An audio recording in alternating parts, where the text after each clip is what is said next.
Buenos días compañeros y maestras, mi nombre es Grace Herbales y mi grupo está conformado por mi compañera Miriam Camargo y Caroline Medina. El día de hoy estaremos conversando sobre la prosa en el siglo XIII y XIV.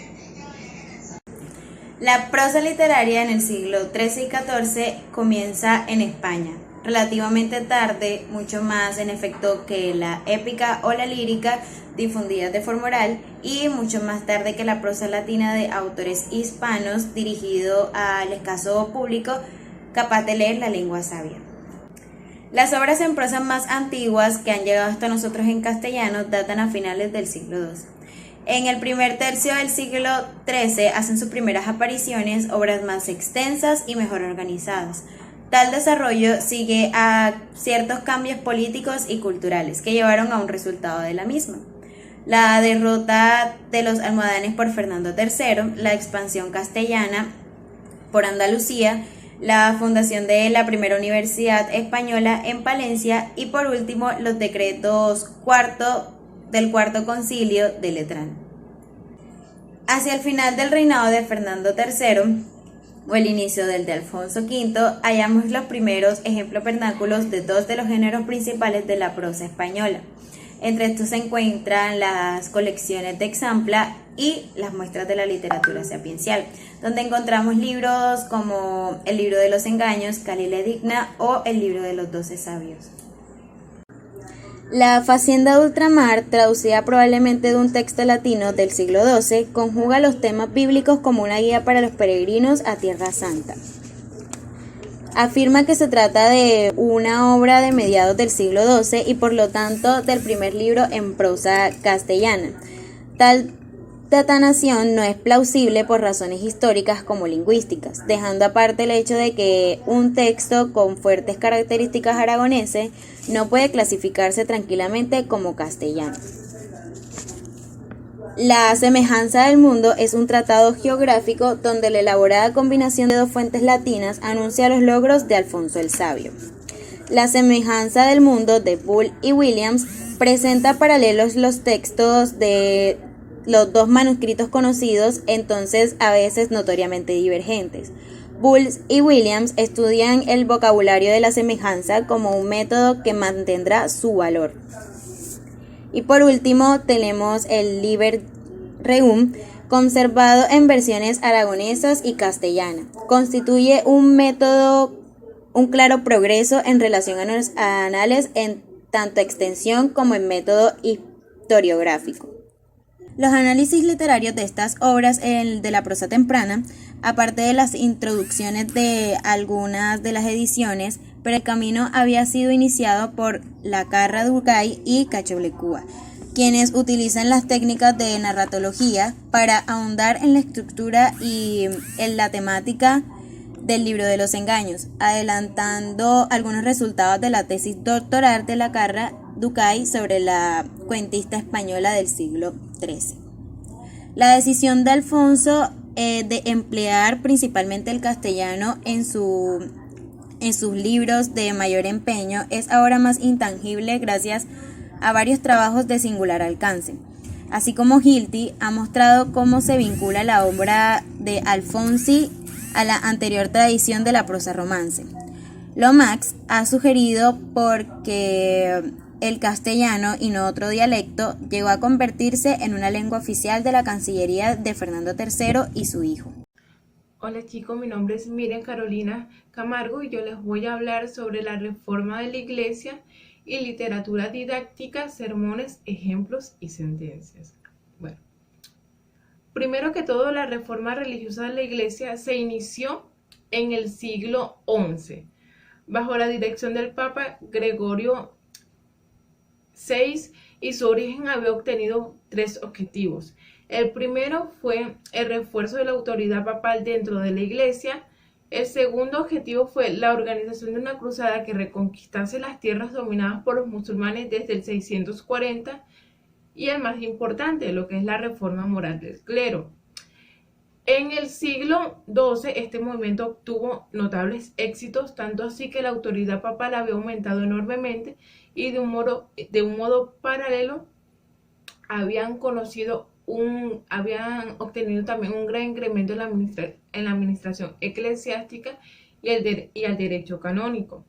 También diversos territorios habían sido reconquistados a los musulmanes, como el Sicilia, la España central y parte de Siria, y se habían logrado ciertos progresos a la hora de intentar aminorar la simonía, el concubinato y la ignorancia del clero. Sin embargo, hacia el año 1212, el impulso parecía estar agotándose.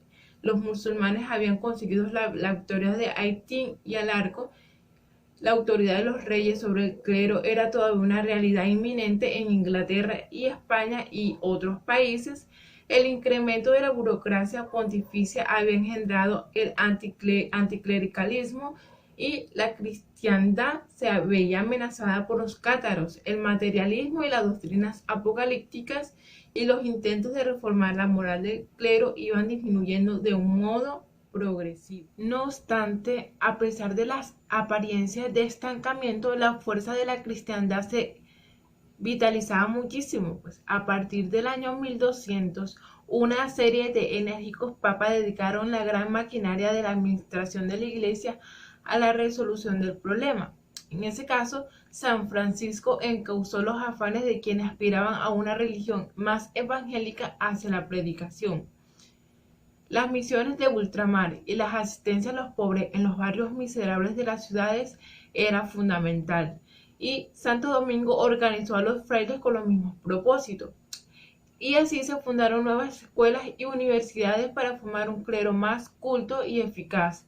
Y uniendo los decretos de la vigilancia, se procedió a un sistemático intento de conseguir que el clero y los seglares vivieran de un modo mucho más acorde con los principios de la religión y de la moral. Y finalmente todo ello pasó a formar parte de un nuevo código de derecho canónico.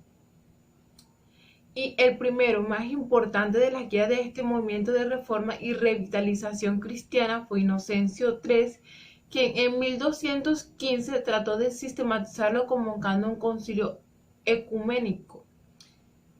En el cuarto concilio de Letrán, a cuyo arrimo incluso las materias no explícitamente reguladas en los cánones que aprobó, y así se produjo todo un movimiento de reforma de la iglesia y de educación religiosa en las masas que se extendió a todos los países europeos, casi todos, por medio de los misioneros a muchos otros, desde Marruecos a China. Naturalmente, ello tuvo una enorme consecuencia de todo orden para la cultura cristiana y de un modo especial en la mayoría de los géneros literarios. Los obispos españoles acudieron al cuarto concilio de Letrán y encabezados por Rodrigo Jiménez de Rada, arzobispo de Toledo, y conocieron los decretos lateranos, y es muy posible que lo pusieran en práctica sin promulgarlo específicamente. Las visitas de los obispos y acerdianos a las parroquias, las instituciones de la vicaria y la administración de los sacramentos, la fundación de las escuelas, universidades y la extensión de las nuevas órdenes religiosas fueron hechos que se produjeron tanto en Castilla como en otros lugares. A partir de 1215 y durante el medio siglo, el impulso de la reforma religiosa se desarrolló durante los reinados de Fernando III y Alfonso X, aunque solo a partir de 1290 empezó a dar frutos considerables al completarse la implantación de las tierras del sur, menguar la influencia real en las cuestiones eclesiásticas y reunirse con mayor frecuencia concilios y sínodos. Ahora, ¿cómo adoctrinó la Iglesia y cómo todo este movimiento de educación religiosa se reflejó en las obras que son escritas y que han llegado hasta nosotros? Bueno, el medio más importante para adoctrinar a la gente era, desde luego, el sermón. Bueno, los sermones solían pronunciarse en una lengua vulgar si se dirigían a un auditorio laico, pero se traducían al latín y se ponían por escrito. Ocasionalmente conservaban alguna que otra homilia en castellano, tal como se pronunciaban.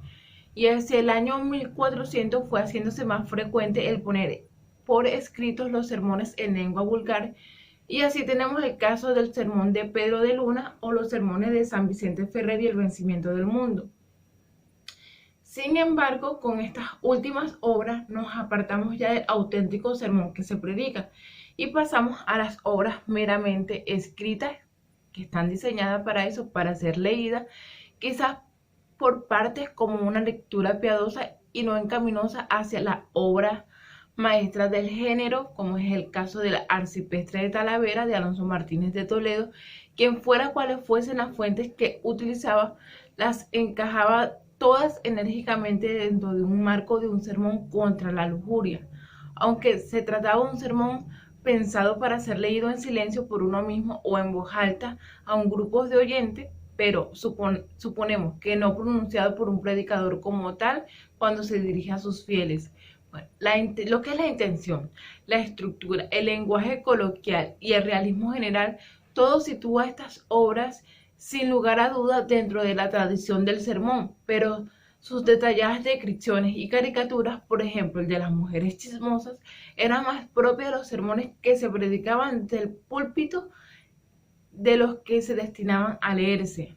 Ahora, el predicador recopilaba historias de lo que pudiera extraer relatos que ilustran sus temas, y si bien al principio recurrió principalmente a narraciones escritas procedentes de la Biblia, como los padres de la iglesia y la vida de los santos, no tardó en incorporarse, o no tardó más bien en incorporarse a la antigüedad pagana, como es el caso de Valerio Máximo y Ovidio, y a nuestros propósitos el Physiologus.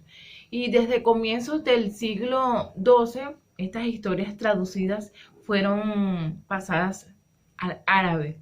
Y estas recopilaciones son todas sobradamente conocidas, como es la disciplina del Clericales, el Speculum, y bueno, y son muchísimas otras obras más. Hay muchos ejemplares de tales obras latinas, por ejemplo, en las bibliotecas españolas, y evidentemente fueron usadas por predicadores y escritores didácticos como fue don Juan Manuel, incluso antes de que se emprendieran posteriores traducciones al castellano. Algunas se tradujeron directamente del árabe al español, como es el Sandevar o el Cali o Digna o Calila Digna. En otros casos el latín al castellano, como el libro de los gatos o el espéculo de los legos, y algunas parecen haber sido sacadas directamente por un autor español, y como fueron las recopilaciones anteriores, como sucede también con Clemente Sánchez de Bercial, cuyo libro de los ejemplos reúne 438 relatos que proceden de obras anteriores, dispuestos por orden alfabéticos, de epígrafes como avaricia, blasfemia y pare de contar. Todas estas obras pueden apreciarse una evolución consecutiva y tienen varias fases. Por lo común empiezan siendo libros de consulta escritos por clérigos para clérigos, como indica el título de disciplina clericales, o se ven los antiguos sermones compuestos por abades como San Bernardo por sus monjes, y más tarde fueron adaptándose por unos clérigos para sanglares, como el objeto de ofrecérselos en forma de sermones o tal vez de lecturas piadosas. Como ocurre también en los libros de los ejemplos, finalmente sufren dos cambios completamente distintos. Por una parte, el elemento de diversión del relato en algunos casos llega a eclipsar el propósito didáctico, y no es necesario recordar aquí las disputas que han dado pie a cuestión de la intención del libro de buen amor. Y por otra parte, hay sanglares que empiezan a escribir las mismas clases de obras, y así tenemos el ejemplo del clarísimo don Juan Manuel, en cuyo Conde Lucanor lo que se hace evidentemente es reunir una colección de ejemplos, tomándolo de los manuales de predicadores, y extraer de ellos enseñanzas morales que puedan ser aprovechadas por el mundo menos instruido que el autor. Y bueno, esos temas los tocaremos más adelante. La prosa de Alfonso el Sabio en la Primera Crónica General. La Primera Crónica General trae consigo un cambio total en la manera de escribir la historia. En general, todas las crónicas españolas en lengua latina se expresan en un estilo tan escueto, tan pobre, que en su rápido relato se limitan a una brevísima y desarticulada enumeración de reyes sucesivos y a una muy seca enumeración de victorias, desastres, rebeliones y calamidades públicas ocurridas en cada reinado. Su breve y descarnada narración contrasta lastimosamente con la abundancia informativa. El ejemplo más simple y rudimentario de este procedimiento lo hallamos cuando el toledano o el tudense emplea el verbo oíd para anotar la muerte de un personaje, y la crónica suele traducir adoleció el final, no faltando sin duda a la exactitud histórica el añadir la noticia de la última enfermedad.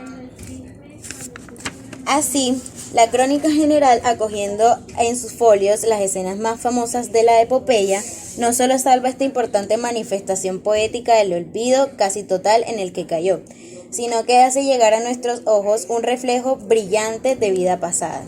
Trae a nuestros oídos el eco lejano, pero aún distinto y claro, del fragor vital de los impulsos y pasiones que animaron a las generaciones muertas. Alfonso se preocupaba de dos cualidades principalmente, lo que es la concisión y el purismo. La preocupación literaria revela el esforzarse por alcanzar el castellano derecho, la propia castellana cuando no existía una arraigada tradición prosística en Castilla, y esmerarse en suprimir toda expresión superflua o reiterada cuando la lengua no rimada carece de cultivo y cuando domina la sintaxis de coordinación.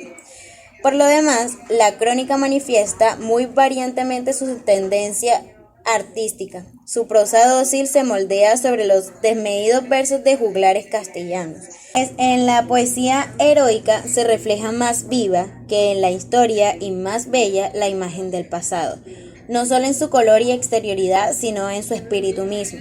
Sin la epopeya, como fue mencionado anteriormente, se ignorarían aquellas costumbres, ritos y formas de vida y muchas maneras de pensar y de sentir que nos dan a conocer la antigua civilización medieval, mejor que cualquier otra producción histórica de la época.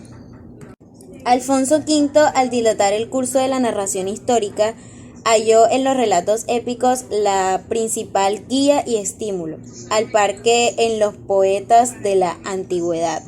En la prosinificación cronística de estos poetas y en los juglares se hallan las primeras páginas en prosa, que con decidida intención literaria se escribieron en lengua española.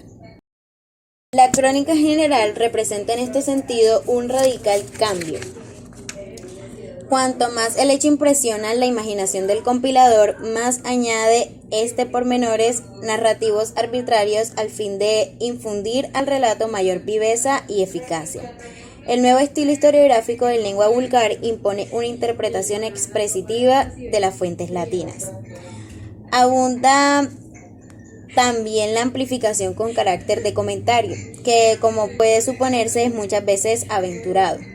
El compilador, tratándose de fuentes latinas, expone con amplitud y a menudo interpreta y borda el texto que no traduce, sino que deduce. Hay por parte del compilador el deseo de no desperdiciar ni el más mínimo matiz embebido en el significado de las prestigiosas palabras latinas que traduce. Las fuentes juglarescas más bien se acortan en vez de ser amplias, y la amplificación depende del grado de consideración y estima con que es mirado el texto que se copia.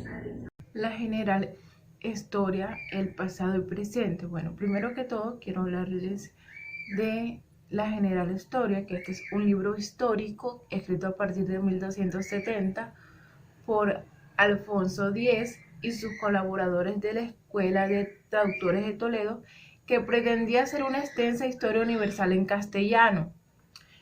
Ahora, Francisco Rico hizo una antología y mencionó algunas cosillas relevantes, que es, por ejemplo, que la general historia pues busca reconstruir a todo propósito la vida de antaño y subraya la heterogeneidad respecto a la contemporánea. También hizo un énfasis que eran necesarias las desangeladas páginas que anteceden para situar en la debida perspectiva la labor historiográfica que Alfonso el Sabio reflejaba, pues tal era el interés solo para conectar de una forma memorable, y lo hizo después de 20 años en el segundo y más importante periodo de su actividad literaria. Por eso en 1270, en efecto, el rey pone manos a la obra en una ambiciosa y nueva historia nacional. Algo que menciona también Francisco Rico en su antología es que efectivamente los materiales básicos de la historia, sobre todo la versión de Toledano, reunidos y aún revisados por Alfonso antes de 1271, no recibieron una elaboración definitiva sino hasta el capítulo 616, que seguramente estaba ya compuesto desde mucho antes, desde abril de 1274. Y pues eso hay que tenerlo en cuenta, porque en 1274 él desistió de completar la historia de España, y creo que es fácil de comprender porque, sí, como todo parece indicar, se acepta que el designio como tal de escribirla nació casi simultáneamente, y además de eso con un empeño todavía mayor. La que él quería era crear como una compilación gigantesca de la historia universal. La individualidad de don Juan Manuel. Apenas podría mentarse autor didáctico medieval que muestre más despego que don Juan Manuel a la venerada antigüedad grecorromana, ni mucho menos ganas de lucir su saber de clerecía. Don Juan Manuel prefiere menudear referencias a sus propias obras e ilustrar sus enseñanzas con personajes y sucesos contemporáneos. Cabalmente, uno de los peculiares rasgos del libro de los estados es cómo, a pesar de lo abstracto del tema y lo tradicional del marco, el autor no puede hacerse a un lado, y a partir del capítulo 20 de la primera parte aparece y reaparece sin cesar como modelo, como autoridad y como fuente. También en el conde Luganor, además del conde y de Patronio, encontramos al autor, quien se asoma al final de cada ejemplo a dar su señoril visto bueno. Al comienzo de la segunda parte, el autor anuncia que adoptará dicción más oscura para complacer a su amigo don Jaime de Jérica. Pero al comienzo de la quinta, Patronio se revela ante esta complacencia y decide cambiar de estilo y tema. Tal ilustración del autor en el plano de la ficción, o mejor, tal interferencia en planos diversos dentro de la creación artística, sugiere de inmediato el libro de Buen Amor, en el que el moralista depone a veces su papel magistral para sumarse a la regocijada comparsa o identificarse con uno de los personajes. Es muy fácil ver que don Juan Manuel está muy persuadido del valor intrínseco de su creación literaria y que da gran importancia a su perfección formal. El otro aspecto fuertemente individualista de la obra de don Juan Manuel se revela en su lenguaje. Muestra a don Juan Manuel aún más clara conciencia de la autonomía lingüística del castellano y de su fondo matrimonial, y esa es presumiblemente la razón con la que mueve a eliminar las huellas ostensibles del latín que había estudiado, aunque una que otra vez, cuando quiere alzar el estilo en pasajes no narrativos ni estrictamente didácticos, se percibe su tentativa de reproducir en el romance el movimiento emotivo y la variación.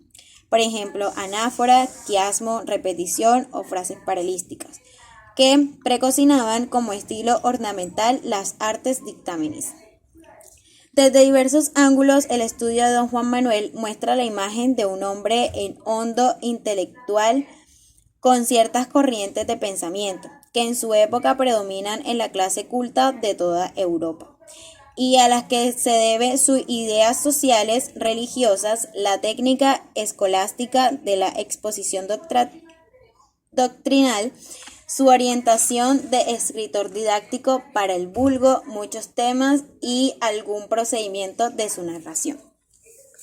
La otra componente de aquella fisionomía es una individualidad tan asombrosa como para romper los obstáculos que la convención literaria de la época oponía a la expresión de lo personal. sobre todo en aquella prosa didáctica, y tal ruptura le lleva a más de un desvío o un delicado compromiso con su tendencia universalista antes señalada, en lugar del proverbio alineado en compilaciones abstractas, presenta el refrán artísticamente utilizado como punto de partida en un relato. Análogamente, en lo lingüístico, en lugar de echar mano del latín como auxiliar léxico, supresiones de latinismo, aunque a la vez imitación de ornamento estilístico latino. Pero dentro de la Edad Media, poco favorable al cultivo y a la expresión de lo personal, de allí la enorme proporción de obras anónimas. Don Juan Manuel permite vislumbrar con excepcional claridad las coordenadas de su universalismo y de su individualidad. Bueno, hoy les vengo a hablar sobre los cuentos de un gran soñador, la doctrina del conde Lucanor. Este libro fue escrito en la década de 1330 en castellano. La obra tiene una clara intención didáctica y moral y nos pretende educar con las enseñanzas que se desprenden de ella a lo largo de sus páginas. Podemos encontrar todo tipo de temáticas que conforman realidades sociales de aquella época, con personajes como ricos, pobres, mercaderes, campesinos, religiosos, nobles, burgueses, y todos estos personajes pues nos van exponiendo una amplia gama de problemas, ya sean materiales, espirituales, políticos y sobre todo de comportamiento humano habitual que se nos puede presentar en cualquier momento de nuestra interacción social. También hay algunos, se caracteriza por algunos temas que presentan problemas como en la avaricia, la soberbia, la mentira. Este libro está dividido en un anteprólogo, un prólogo y 5 partes. El anteprólogo nos introduce la figura de don Juan Manuel y nos cuenta textos compuestos por 51 cuentos. Su género principal es la ficción y como subgénero es la prosa. El Conde Lucanor es una obra narrativa de la literatura castellana de 1330 y 1335 por don Juan Manuel. La obra tiene, como ya les dije, su intención didáctica, moralizante, que nos pretende educar de una forma agradable, deleitándonos. Los cuentos nos dejan una gran moraleja y enseñanza que van partiendo de las situaciones, problemas que conforman en esta realidad social. También situándose primero que todo en aquella época. Bueno, ahora vamos a hablar sobre el comentario del ejemplo del libro del Conde Lucanor titulado Don Ilián y el Deán de Santiago. Bueno, aquí el primer tema que podemos notar es la ingratitud por parte del discípulo para con su maestro. También la ilusión mágica donde el maestro hace del discípulo un emperador y viendo de esta forma que ya estando en la cima no es capaz de reconocer a quien lo ha ayudado, y por esto el maestro decide volverlo mágicamente otra vez a la pobreza inicial de su realidad primera. En este cuento, don Juan Manuel nos presenta la ingratitud, el nepotismo, en el cual vemos un enfrentamiento entre el deán, quien está siendo atropellado y por parte también es ambicioso, quien requiere de la magia como instrumento de poder, y don Ilián, quien se soportaba las sucesivas promesas vanas del deán, y la ruptura final cuando llega a su límite. Vemos cómo don Ilián comienza a leer la ingratitud de su supuestamente sumiso y agradecido discípulo, entre comillas, y en toda la narración no hay un diálogo directo, todo está dicho en tercera persona. Podemos apreciar cada detalle de cómo el autor va preparando cuidadosamente las situaciones. También podemos apreciar de cómo se aleja de la realidad entrando al mundo de la magia de un momento para otro. Y la asociación temporal va pareja con la espacial. No hay saltos, hay una perfecta dosificación que asegura pues un gran efecto final. La apaciencia de don Ilián pues se va colgando, se va colmando a medida que va como rectificando su intuición inicial, que él creía sobre que el discípulo era una persona desagradecida, que cuando ya estuviese en la cima no iba a agradecerle nada a quien lo ha ayudado. Entonces también vemos que Ilián constantemente reclama la promesa que le hizo su discípulo, y gracias a esto hay una tensión fuerte a medida que el deán consigue más poder, más fuerte reclama el Ilián.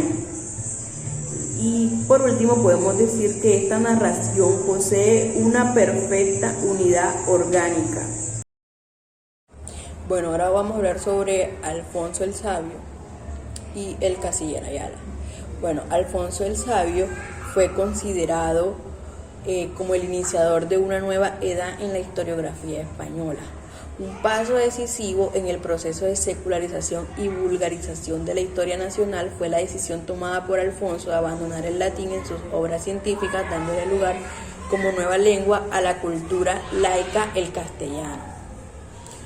Él es una figura medieval que hermanó a las tres culturas, la judaica, la árabe y la cristiana, y su gran aportación a la cultura universal, que fue la Escuela de Traductor de Toledo.